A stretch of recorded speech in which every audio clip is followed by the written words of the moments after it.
Hello and welcome. My name is Daniel, an American veteran who's living in Siberian Russia. And on today's video, I'll be showing you how I ended up on Russia's largest television channel, Channel 1. And I hope that this video doesn't cause some viewers emotional damage. The reason why I say that some people get emotional damage is because every time that we talk about Russia on this channel, you'll have that random comment that says, this is Russian propaganda this. So, some people believe that people should be raiding my house, breaking my house, searching for documents and stuff like this. But this is not the case. I actually went on this show because I wanted to spread my message of unity and friendship. So, without further ado, let's get into the video. It is, of course, in Russian, so you'll have some English translations. Я не выбираю сторону. Обычно солнце садится к тому времени, когда наступает лучшее время для рыбалки. Я смотрю на горы и мечтаю о том, что когда-нибудь у меня будут дети. На данный момент у меня нет детей, и я хочу узнать все эти вещи, чтобы научить их, показать им все мои секретные уголки. И чтобы они могли жить немного лучше, более счастливыми с самого начала, потому что у меня этого не было, пока мне не исполнилось 30. Это может показаться глупым, но я задумываюсь о счастье.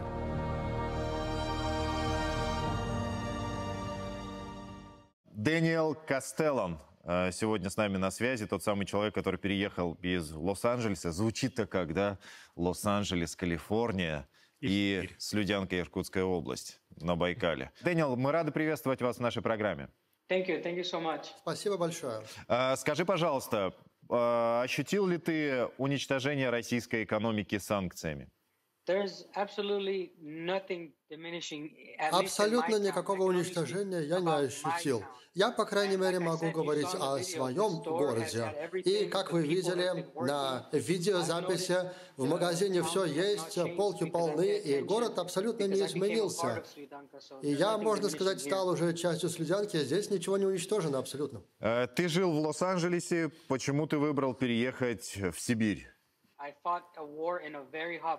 Я участвовал в военных действиях в очень горячей точке. И сейчас я могу пожить в самой холодной точке мира, в Сибири. Известно, что там очень холодно, и я могу насладиться этим. Могу, в частности, даже у меня получилось влюбиться.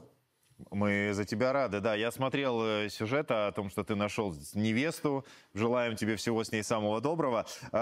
Общаешься ли ты с родственниками и друзьями, которые сейчас в Соединенных Штатах, и как у них обстоят дела с экономикой? Вот ощущают ли они на себе какие-нибудь кризисы? США сталкиваются с трудностями, потому что цена на бензин очень сильно возросла. Мы очень часто это обсуждаем с моей семьей. Позволь еще спросить, какой ты представлял себе Россию до момента того, как попал сюда? До того, как я попал в Россию, по правде сказать, я сам американец мексиканского происхождения. И я очень мало знал о России, о россиянах. Я знал только, что Россия — это очень большая страна, что там очень большие города. И, в принципе, я знал о России очень мало, больше ничего и не знал. А теперь я вижу, насколько она большая. И мое ощущение в том, что российские люди дружелюбны. Где вот жить лучше, в России или в Соединенных Штатах? И исключительно для тебя. Могу сказать, что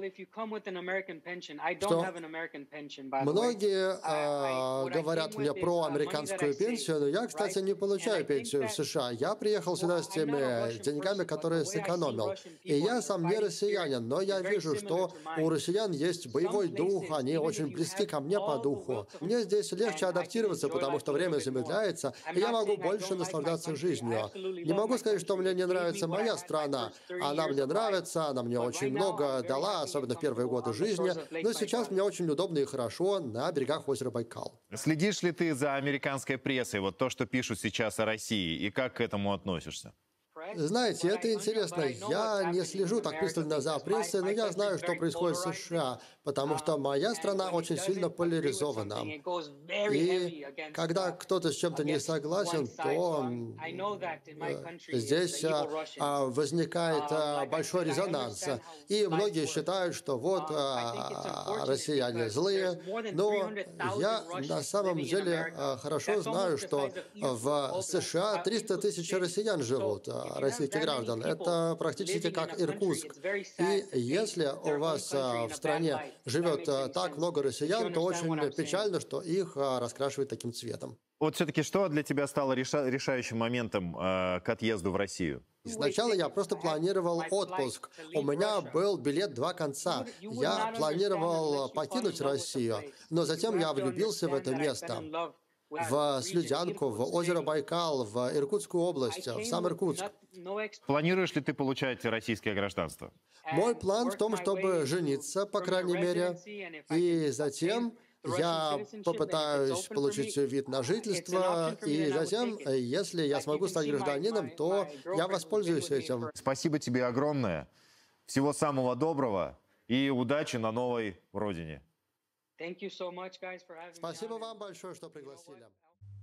How I ended up on that channel is actually pretty interesting. See, my friend who came down to do a video on me, whose page is The Real Reporter, he actually had a video that went viral. The video has over 1.4 million views right now, and I'll be linking it down below and up top. Like I said, that video went viral and so many people contacted me.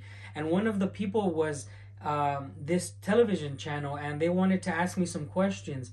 I agreed to go on because I knew that no matter what they asked me, I would be able to tell my story further to the people who would be watching it on the television.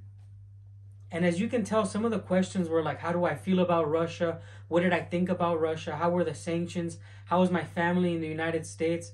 All these questions were just an opportunity for me to let them know how I felt, how I saw the situation, and how I could kind of unite my both worlds here in this interview. I would like to know your opinion.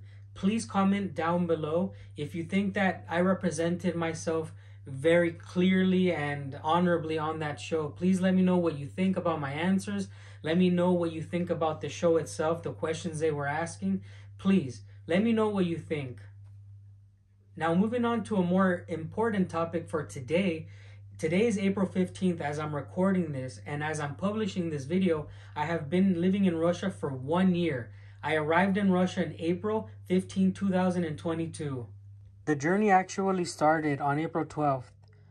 I flew from Los Angeles to Turkey and then to St. Petersburg. I arrived to Irkutsk after a stop in Yekaterinburg. I'll leave a tag on the top of this video where I talk more in depth about the entire journey. Once I got to Irkutsk, the first thing I did was visit the memorial and the Angara River.